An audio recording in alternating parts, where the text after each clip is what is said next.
देवगड शहरात हातात बॅनर घेऊन चालणारी ही व्यक्ती आहेत किंजवडेमधील ग्रामस्थ. देवगड पंचायतीसमोर उपोषणासाठी जात आहेत. या उपोषणाला कारण देखील तसंच आहे. किंजवडे अन्नपूर्णा नदीवरील बाईतवाडी कदमवाडी या 2 ठिकाणांना जोडणारा साकव पूर्णतः जीर्ण झाल्याने या साकवाची नव्याने दुरुस्ती व्हावी यासाठी गेली 5 वर्षे आवाज उठवला जात आहे. मात्र याकडे अद्यापही दुर्लक्ष केले जात आहे.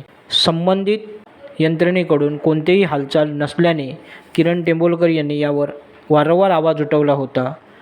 यानंतर आमदार नितेश राणे यांनी प्रत्यक्ष जाऊन या साकवाची पाहणी केली होती. या ठिकाणी मायनर ब्रिज व्हावा असे निवेदन पालकमंत्री रवींद्र चव्हाण व खासदार नारायण राणे यांना किंजवडे सरपंच संतोष किंजवडेकर यांनी दिले होते. मात्र कोणतीही हालचाल यापुढे झालेली दिसत नसल्याने अखेर किंजवडे गावचे ग्रामस्थ यांच्यासहित राष्ट्रीय काँग्रेस जिल्हाध्यक्ष किरण टेंभोलकर यांनी आज उपोषणाचे हत्यार उगारले. देवगड पंचायत समितीसमोर यांनी आज उपोषण केले. या उपोषणाला युवासेना जिल्हाप्रमुख सुशांत नाईक तसेच राष्ट्रवादी काँग्रेसचे ज्येष्ठ नेते नंदकुमार घाटे, ॲडव्होकेट प्रसाद करंदीकर यांनी भेट देऊन पाठिंबा दिला. यावेळी पंचायत समिती गटविकास अधिकारी वृक्षाली यादव, पोलीस निरीक्षक अरुण देवकर, सहाय्यक गटविकास अधिकारी यांनी उपोषणस्थळी भेट देत उपोषणकर्त्यांशी संवाद साधला व लेखी आश्वासन दिल्यानंतर राष्ट्रीय काँग्रेस जिल्हाध्यक्ष किरण टेंभोलकर यांनी तुर्तास हे उपोषण स्थगित केले आहे. मात्र साकवाच्या कामाबाबत कोणतीही कृती दिसली नाही तर पुन्हा ग्रामस्थांना घेऊन तीव्र आंदोलन करणार असल्याचा इशारा राष्ट्रीय काँग्रेस जिल्हाध्यक्ष किरण टेंभोलकर यांनी दिला. यावेळी किंजवडे ग्रामस्थ मोठ्या संख्येने उपस्थित होते. पाहूयात.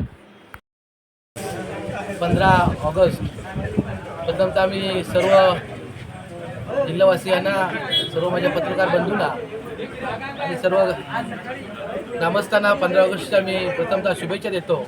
आणि आजच्या या ऐतिहासिक दिवसाची सुरुवात खरं तर गेली कित्येक वर्ष हा साकवाचा विषय ग्रामस्थांच्या किंजवडे आलचवाडी बायतवाडी कदमवाडी जोडणारा साकव ग्रामस्थांची वारंवार गेली 4 वर्ष मागणी आहे.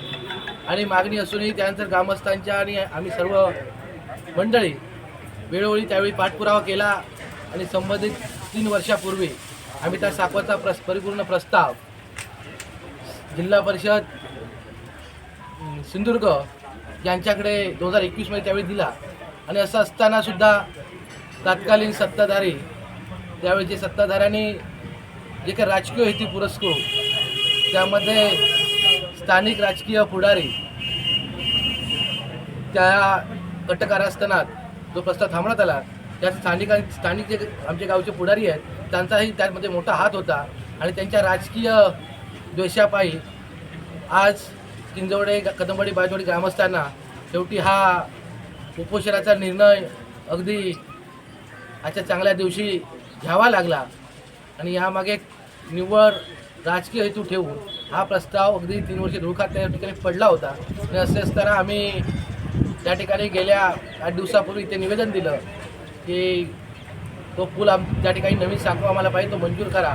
आणि जो काही धुळखात पडलेला प्रस्ताव आहे त्या प्रस्तावाला एकदा हलवा. आणि असं असतानासुद्धा वाईट वाटलं की कालपर्यंत तो जिल्हा परिषद असला प्रस्ताव काही कारणाने म्हणजे कोणत्याही काही त्याच्यामागे राजकारण आहे की काय की तोही हलवला गेला नाही. काल मी ज्यावेळी भेटायला आलो आज उपोषण करणं या निमित्तानं, त्याच्यानंतर तिथल्या स्थानिक प्रशासनाने हालचाल केली आणि तो प्रस्ताव इथून पुढे कारवाई करतो असं त्यांनी आज आम्हाला दिलेल्या लेखी निवेदन त्यांनी दिलं की तुम्ही उपोषण मागे घ्या आणि आम्ही तो प्रस्ताव वरिष्ठ कार्यालयाकडे सादर करतो.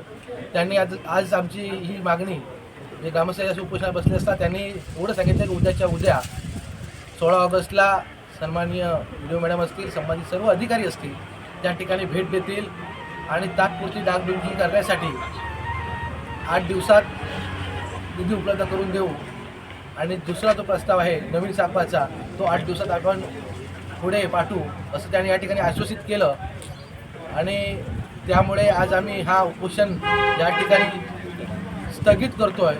कारण त्यांनी जे लेखी दिलं त्यात काही कारवाई झाली नाही तरी भविष्यात आम्ही या ठिकाणी पुन्हा उपोषणाचा मार्ग नसेल, कदाचित आमचा या ग्रामस्थांच्या सगळ्यांच्या मागणीचा आंदोलनाचा विषय असेल आणि त्यावेळी तीव्र आंदोलन या ठिकाणी आम्ही करू.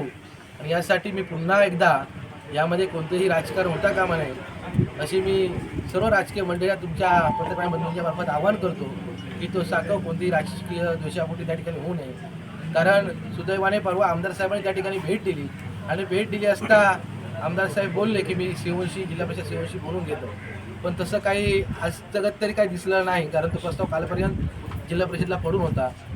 मग ठीक आहे, सगळं जाऊ दे आणि त्यात करून थोडंही त्याचे आपले स्थानिक जे काही भाजपचे पुढारी आहेत त्यांचा आणि आमदारांचा कुठेतरी एक मत काही दिसत नाही आहे. कारण आमदार ज्या दिवशी आमदारांनी भेट दिली त्या दिवशी ते महाशय त्याच्या दुसऱ्या दिवशी आमदारांना पालकमंत्र्यांना निवेदन देत आहेत.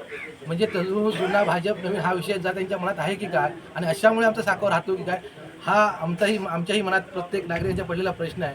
तुमच्या जुन्या नव्या वादात आमचा हा फुल अडकवू नका, जेणेकरून आजच्या लोकांची उपस्थित पाहता कमीत कमी 100-150 लोक या ठिकाणी स्वखर्चाने आणि स्वतः म्हणजे कुठलाही त्यांची व्यवस्था नाही, स्वतःच्या गाड्या घेऊन या ठिकाणी ते उपस्थित राहिले आणि हे उपोषण यशस्वी केलं. त्याबद्दल या ग्रामस्थांचे मी या ठिकाणी आभार मानतो. आणि हे उपोषण यशस्वी होण्यासाठी आपण पत्रकार बंधू असाल, पोलीस प्रशासन असेल, पुन्हा आपले तहसीलचे अधिकारी असतील किंवा हे सर्व अधिकारी जे आता आहेत ज्या ठिकाणी भेटी दिले त्या सर्वांचं मी आभार मानतो. आणि ज्या या ठिकाणी काही राजकीय पक्षाची मंडळी येऊन गेली त्यांनीही पाठिंबा दिला, त्यांचे या ठिकाणी मी ग्रामस्थांच्या वतीने आभार मानतो. आणि भारत माता की जय, भारत माता की जय.